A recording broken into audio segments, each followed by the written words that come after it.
Alors, après un exercice qui a trait aux partitions, alors, on prend une suite d'ensembles B1, B2 jusqu'à Bn qui forment une partition d'oméga avec n qui est supérieur ou égal à 1 et A qui est une partie d'oméga. Et on veut montrer que A, c'est égal à l'union de tous les A inter BK pour K allant de 1 jusqu'à n. C'est un résultat en réalité qui est assez logique quand on comprend bien ce que c'est que une partition. Alors juste pour rappel, on va faire un petit dessin. Alors oméga c'est quoi? C'est l'ensemble de tous les ensembles. Si vous voulez en probabilité, ça va être ce qu'on avait appelé votre univers. Et on forme une partition d'oméga. Donc là vous avez en gros, hop là, on va prendre n B1. Là vous voyez, là je vais prendre B2.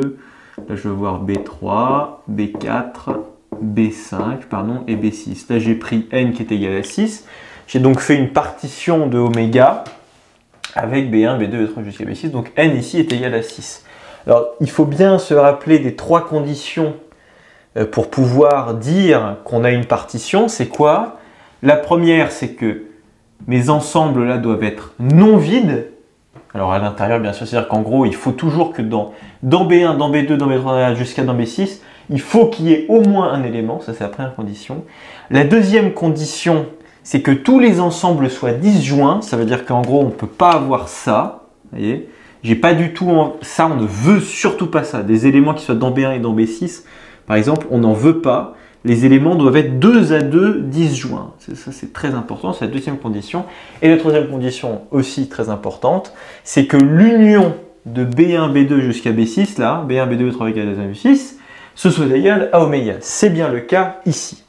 Donc ça, c'est une partition, B1, B2 jusqu'à Bn. Bon, là, j'ai pris n égal à 6, mais on peut aller jusqu'à beaucoup plus loin. Donc là, c'est une partition de oméga. Et A, c'est une partie de oméga. Quelconque. Ça veut dire que ça peut être vraiment genre n'importe quoi. Ça peut être, par exemple, quelque chose comme ça. Voilà. Je vais prendre A, qui est égal à ça en rouge.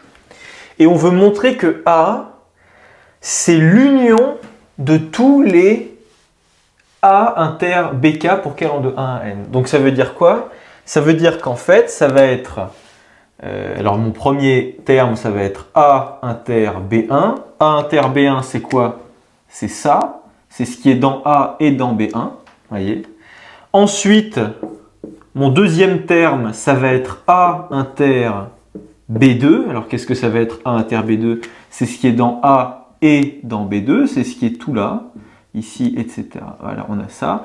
Ensuite, ça va être l'union, et je pense que vous avez compris ce qui va se passer. A inter B3. Et qu'est-ce que ça va être A inter B3? Ça va être ce qui est dans A et dans B3, ça veut dire que c'est ce qui est là, etc. Ensuite, le terme d'après, ça va être A inter B4, c'est ce qui est ici. C'est ce qui est dans A et dans B4. Puis A inter B5, enfin union A inter B5. Et enfin, cela. Et donc, vous allez bien, comme cela, avoir cette égalité entre A et l'union de tous les A inter BK pour K allant de 1 jusqu'à n. Bon, ça c'est pour le petit dessin, pour bien comprendre vers quoi est-ce qu'on va et dire que cette égalité, elle est tout à fait censée, il n'y a pas de problème là-dessus. Maintenant, il faut qu'on le démontre mathématiquement. Alors, déjà, on va partir d'une première chose, c'est qu'on va partir de cette égalité-là. On sait que A, c'est toujours égal à A inter oméga. On va de... Alors pourquoi est-ce que j'écris ça?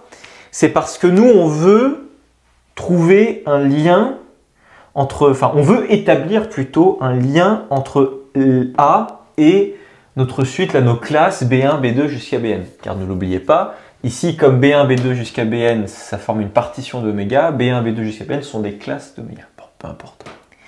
Donc, afin de parvenir à un lien entre A, enfin d'établir un lien entre A et les classes B, on va passer par oméga. Pourquoi? Parce qu'il se trouve que vous savez que oméga, c'est égal à l'union de tous les BK pour K allant de 1 à n. Et oui, ça, vous avez ça comme donnée. Vous savez ça, vous voyez, B1, union B2, B3, union jusqu'à union B6, ça donne bien oméga. Donc ici, on part de cette égalité-là. A est égal à 1 inter oméga. Alors oui, ça c'est à savoir, c'est très très très important et c'est assez intuitif. Vous voyez, qu'est-ce qui est dans A et dans oméga en même temps? Les éléments qui sont dans A et dans oméga, c'est tous les éléments de A. Donc A est égal à A inter oméga. Maintenant, on va appliquer notre formule. Ça c'est égal à A inter l'union de tous les BK pour K allant de 1 jusqu'à N. J'ai simplement remplacé oméga par cette union-là. Et là, maintenant, nous, on arrive à un résultat qui ressemble beaucoup à celui auquel on veut arriver, mais ce n'est pas exactement la même chose. Vous voyez? Là, on a le A qui est à l'intérieur de l'union, et là, il est à l'extérieur de l'union. Donc, nous, ce qu'on veut montrer, c'est que ça, c'est égal à ça. A. Et bien là, on va devoir faire... Attendez, je vais juste attacher ça comme ça. On va devoir faire, eh oui, une récurrence. Eh oui, je vais effacer... bon, ça, je vais le garder. Et oui, pourquoi? Pourquoi? Là, en fait, ce qu'on va montrer, ce qu'on veut montrer, en fait, on veut montrer que A inter l'union de tous les BK pour K allant de 1 jusqu'à N, c'est égal à ça. On veut montrer ça, et ça, on veut montrer ça d'ailleurs pour tout N qui appartient à N étoiles. On veut montrer cette égalité entre ces deux ensembles, pour tout N qui appartient à N étoiles. Et là, on va vraiment raisonner, ça c'est quand vous voyez des égalités comme ça, où vous avez ces symboles-là, qui fonctionnent exactement comme des symboles sigma pour des sommes de complexes ou de réels, et que vous voulez prouver une égalité entre deux entités qui possèdent à l'intérieur, enfin qui font intervenir ces symboles-là, vous dites ça va être une récurrence, parce que ça va être le moyen le plus simple de démontrer une égalité comme ça. On le verra par exemple pour démontrer le binôme de Newton, donc avec le symbole sigma. Vous allez voir, on va utiliser aussi des récurrences. Dès que vous avez, enfin le plus souvent, quand vous avez des égalités comme ça que vous voulez montrer, que vous voulez démontrer une égalité qui fait intervenir ces symboles-là avec un indice, etc. Souvent, c'est de la récurrence. Pas tout le temps, mais ça arrive souvent. Alors, on veut démontrer ça. Alors ça, bien sûr, hop là, je retire ça. Tout ça, on va poser que c'est notre propriété Pn. Attention, il ne faut pas inclure le pour tout n qui appartient à n étoile. Surtout pas. Vous voulez démontrer que pour tout n qui appartient à n étoile, Pn est vrai. Ok. Alors, c'est parti pour l'initialisation. Alors, pour n est égal à 1, puisqu'on fait démarrer n à 1. Alors, qu'est-ce qu'on a? On a A inter l'union de tous les BK pour K allant de 1 jusqu'à 1. À quoi c'est égal ça? Donc ça, c'est mon premier terme. Hein. C'est ici. C'est pas très bien écrit. Maintenant, c'est surtout à cause des... Ça, voilà. Ça, c'est notre premier terme. On a remplacé n par 1 ici. Donc ça donne quoi? Ça nous donne A inter B1. Vous voyez pourquoi? Vous avez simplement remplacé... là, vous avez un seul terme. B1 union B1, ça donne bien A inter B1. Bon, donc ça c'est votre premier terme. Et votre deuxième terme ici, vous voulez l'union pour K allant de 1 jusqu'à 1, parce que N ici vous le prenez pour 1, et vous voulez donc cette intersection-là. Et là, il se trouve que dans votre union, vous avez un seul terme, puisque K va de 1 à 1, et ce terme, c'est bien A inter B1. Donc, P1 est vrai. Donc, P1 est vrai. Pourquoi? Parce que vous avez démontré que ce terme-là est égal à ce terme-là. Vous avez démontré que pour n est égal à 1, le terme qui est ici est égal à celui-là. Donc, l'initialisation, c'est bon, c'est fait. Je vais l'effacer. C'était assez rapide. Bon. Donc, si vous voulez, on va mettre initialisation. Ok, maintenant on va passer à l'hérédité. Alors l'hérédité, c'est toujours un peu la même chose. On supposons, supposons, toujours, supposons, je vais mettre un point.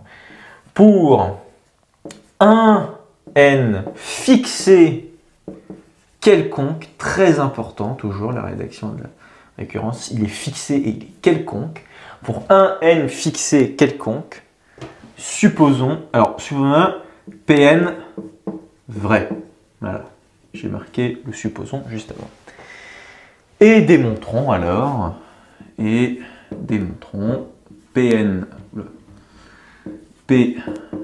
plus 1 vrai. Démontrons qu'alors, si vous voulez, qu'alors Pn plus 1 est vrai. Bon alors Pn plus 1, qu'est-ce que c'est? C'est cette égalité-là entre ces deux termes, mais pour n qui vaut n plus 1. C'est-à-dire qu'on va avoir A inter, l'union des bk pour k allant de 1 à n plus 1 est égale à l'union des A inter bk pour k allant de 1 à n plus 1. Alors on va partir de ce terme-là, évaluer en n plus 1. Et là c'est parti, A inter, l'union des bk pour k allant de 1 à n plus 1. Et on veut montrer que ça c'est égal à ça, évalué en n plus 1. Alors, c'est toujours la même logique. On se dit, bon, j'ai du n plus 1. Moi, je veux utiliser mon hypothèse de récurrence. Je veux utiliser ça à tout prix. Et donc, si je veux utiliser ça, je veux faire apparaître cette égalité pour pouvoir la remplacer par celle-là. Il n'y a qu'une seule façon de faire. C'est de splitter votre union en deux unions différentes. C'est-à-dire que vous allez prendre l'union des bk pour k allant de 1 à n, union Bn plus 1. Vous splittez votre truc.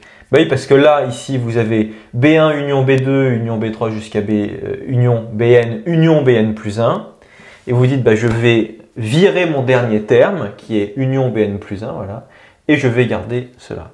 Là, qu'est-ce qu'on va faire? On va distribuer A sur ça et sur ça, grâce à la distributivité de l'intersection. Alors, ça, du coup, c'est égal à A inter, l'union des bk pour k allant de 1 à n. Et ensuite, vous voulez,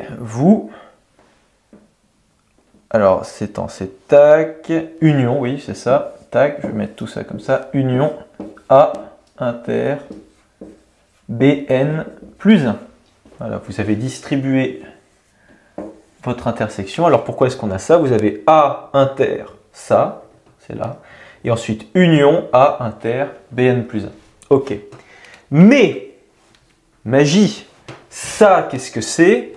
C'est exactement cela. On va donc pouvoir utiliser notre hypothèse de récurrence. Et donc, bah, c'est parti. Ça, vous le remplacez par ça. Donc là, on a l'union pour k allant de 1 à n des A inter bk. Ça, vous avez remplacé ça parce que vous avez supposé votre hypothèse de récurrence vraie pour un n fixé quelconque. Donc là, c'est bon. Et donc tout ça, hop là, union, mon dernier terme là, qui est A inter B n plus 1. Attention, toujours justifié ici par, enfin plutôt d'après, on va plutôt écrire ça, d'après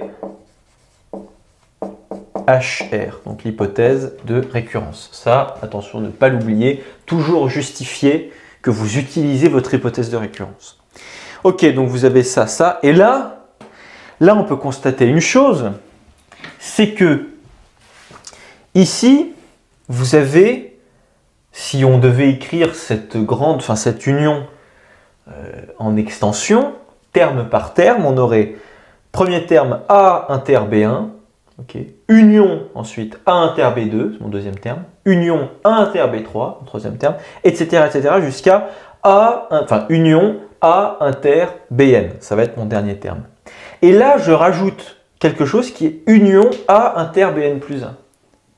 Ah, mais ça suit exactement le moule qu'on a ici, c'est exactement le même pattern, si vous voulez.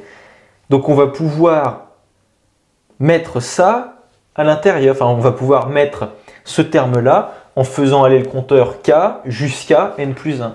Tout ça, en fait, c'est égal à l'union, donc, alors je vais écrire des A inter bk pour k allant de 1 jusqu'à n plus 1. J'ai fait, là j'avais jusqu'à bn, et là je me dis, ah tiens, je fais union, le dernier terme, vous voyez ça, c'est exactement le même terme, enfin c'est le même modèle, enfin ça suit exactement le même modèle, mais sauf que lui, il est évalué en n plus 1. Et donc, bam, je le mets dans mon union.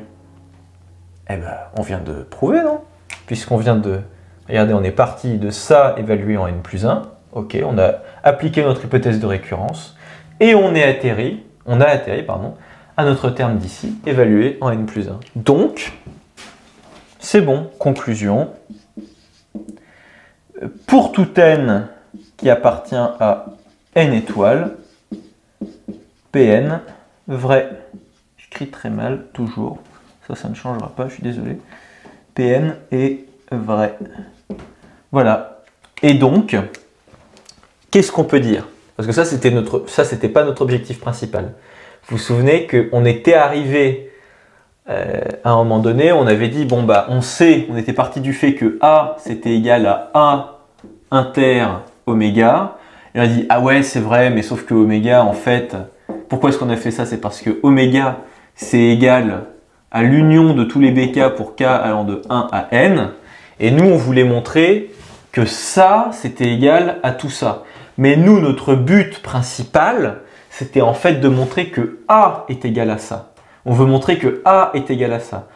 On était arrivé ici, et donc on voulait montrer, par conséquent, on arrive à ce point de culbute, on veut prouver que ça, c'est égal à ça, par voie de conséquence. Et donc finalement, qu'est-ce qu'on a prouvé? Qu'est-ce qu'on vient de prouver? Ah, on vient de prouver le résultat. Donc, A est égal à l'union des A inter bk pour k allant de 1 à n. Bon là, l'ordre est complètement chamboulé, mais voilà l'idée. Alors, ici, il y avait plusieurs choses auxquelles il fallait penser. D'abord, il fallait penser à écrire A comme étant A inter oméga. Alors déjà, oui, quand on parle de partition, il faut toujours avoir un petit dessin en tête et bien comprendre ce qu'on entend par partition et ne surtout jamais oublier les conditions. Parce que si jamais vous arrivez en colle et que votre colleur vous demande « C'est quoi déjà une partition d'oméga ?» Vous pouvez me donner les trois conditions. Il faut les connaître. C'est non vide, ok. Aucun de vos ensembles, aucune de vos classes B1, B2 jusqu'à Bn n'est vide. Rien n'est vide, c'est-à-dire qu'elles contiennent toutes au moins un élément. Ensuite, elles sont disjointes. Enfin là, les classes sont disjointes. B1, B2, c'est-à-dire qu'ils n'ont aucun élément en commun. Et ensuite, très important, l'union de tous ces ensembles, ça fait oméga. Bon, donc ça, la notion de partition, c'est vraiment quelque chose à bien connaître. C'est très important. Ensuite, il faut aussi se dire que A, en fait, c'est une partie d'oméga quelconque. Donc, vous faites votre dessin et vous dites, ah ouais, en fait, c'est A inter B1, union A inter B2, etc., etc.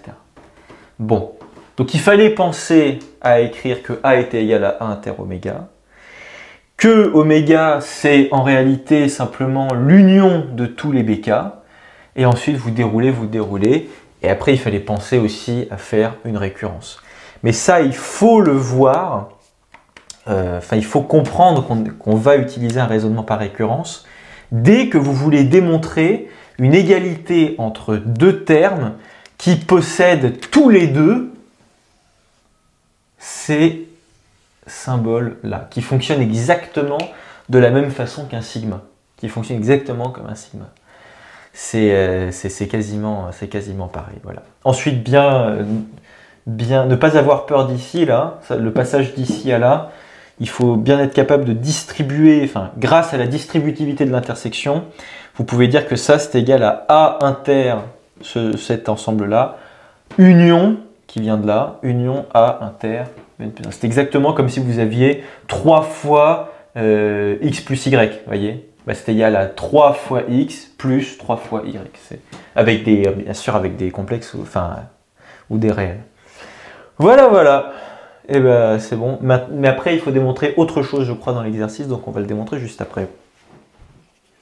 Alors à présent, la fin de l'exercice, donc je rappelle juste vite fait l'énoncé, c'est que vous avez B1, B2 jusqu'à Bn qui forment une partition de oméga, et vous avez A qui est une partie quelconque de oméga. Donc c'est ce que j'ai représenté ici.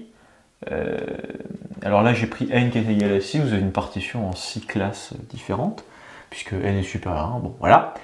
Et nous, on a déjà démontré que A est égal à l'union de tous les AK, de tous les A inter BK pour K allant de 1 jusqu'à N. Ça, on l'a déjà démontré. Et on veut montrer que cette même union, elle est formée d'ensembles qui sont disjoints. Alors, qu'est-ce que ça veut dire que disjoint? Disjoint, c'est exactement le terme qu'on utilise pour parler des classes d'une partition d'un ensemble. Ici, c'est oméga. Alors, c'est-à-dire que par exemple ici, B1, B2, B3, B4 jusqu'à B5 jusqu'à B6, elles sont disjointes 2 à 2. Enfin, ces ensembles sont disjoints 2 à 2. Ça veut dire quoi? Ça veut dire que il n'y a aucun élément de notre ensemble, oméga, qui appartient à B1 et à B2 simultanément, ni à B1 et à B6 simultanément. Il n'y a pas, on n'a pas du tout, on ne pourra jamais avoir ça par exemple. C'est-à-dire des éléments qui sont à la fois dans B1 et dans B6. Ça, on n'en veut pas du tout. On n'en veut pas. C'est pas bon du tout.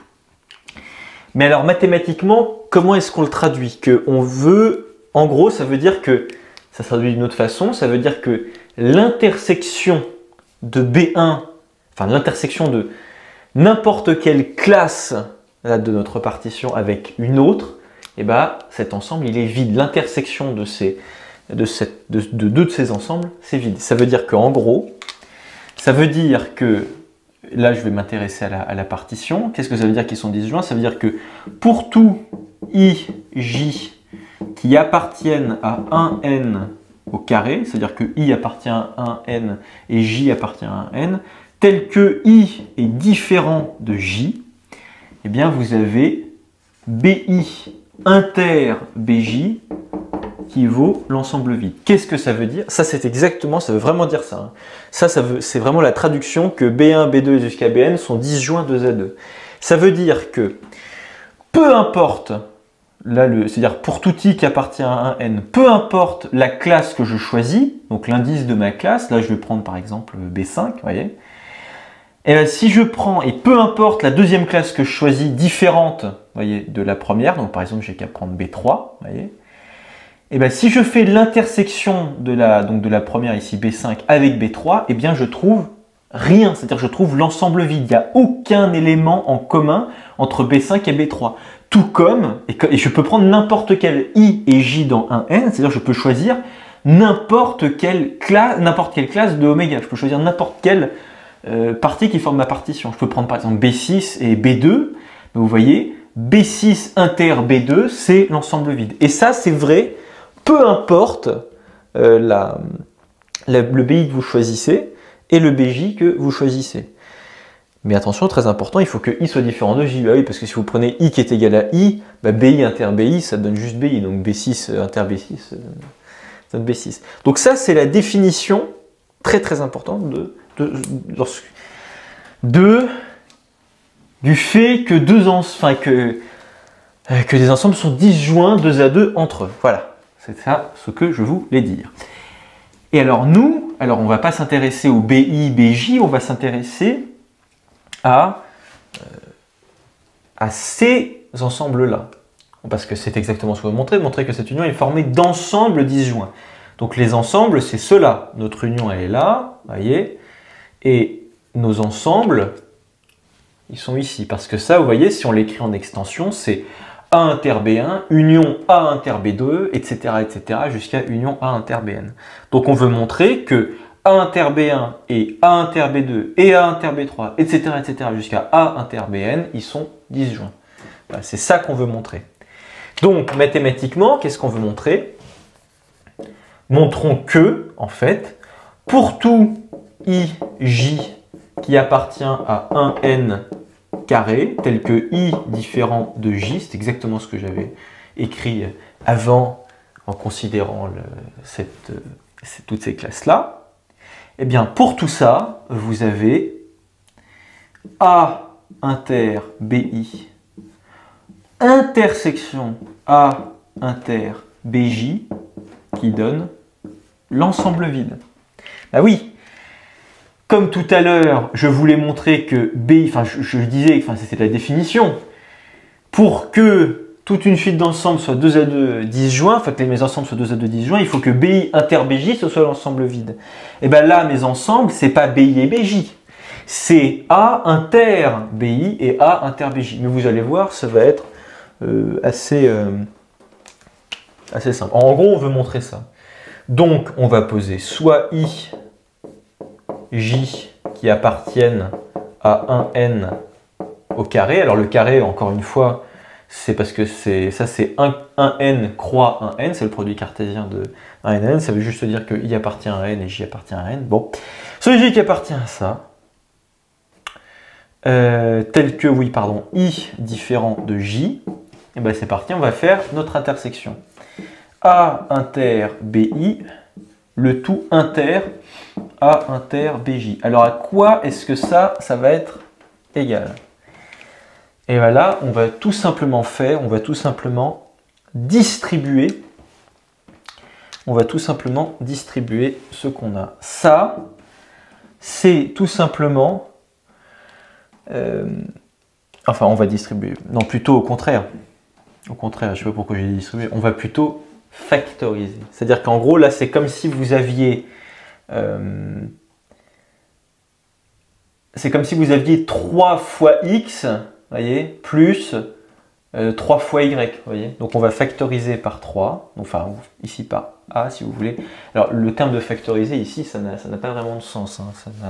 On ne peut pas l'utiliser comme ça. Donc ici en fait vous avez A inter BI inter BJ, et vous pouvez même, donc c'est ce que je disais, mettre votre parenthèse ici, pardon. C'est-à-dire que ça, c'était égal à A inter BI inter BJ. Voilà. Donc pourquoi? Parce que A inter BI inter A inter BJ, parce que vous pouvez tout à fait enlever toutes vos parenthèses, il n'y a pas de problème avec ça. Bah, A inter A, on peut tout à fait bouger tous les termes, il n'y a pas de problème. Donc je décide de le mettre ici, et ensuite, pas de problème, je factorise entre guillemets. Bon. Donc là, on a A inter BI inter BJ, mais sauf que ça, on sait que ça vaut l'ensemble vide. Pourquoi? Parce que tout ça, là, ça forme une partition de oméga. Et comme on a une partition de oméga avec les BI et les BJ, enfin avec tous les B1, B2 jusqu'à Bn, ça forme une partition, et bien ça, c'est égal à l'ensemble vide. Pourquoi? Parce que dans la définition d'une partition, il y a le fait que toutes les classes de ma partition sont disjointes 2 à 2. Car, si vous voulez, car BI et BJ disjoints, pardon. Vous pouvez même marquer CF, définition d'une partition. Voilà. Et donc là, vous avez A inter l'ensemble vide. Et donc, quelque chose inter l'ensemble vide, c'est simplement l'ensemble vide. Très important, voilà. Ça, c'est vraiment la chose importante à savoir. Donc voilà, on vient de démontrer que notre union qui est ici, elle est formée d'ensembles qui sont bien disjoints. Voilà, donc il faut vraiment être bien à l'aise avec cette écriture-là. Il faut bien comprendre ce que ça veut dire. Disjoint d'abord, ça veut dire effectivement que deux ensembles sont disjoints. Ça veut dire que ces deux ensembles n'ont aucun élément en commun. Mais si vous renversez la logique, ça veut dire que l'intersection de vos deux ensembles, elle est vide. C'est ça ce que ça veut vraiment dire. Et c'est comme ça qu'on le traduit en mathématiques. Voilà.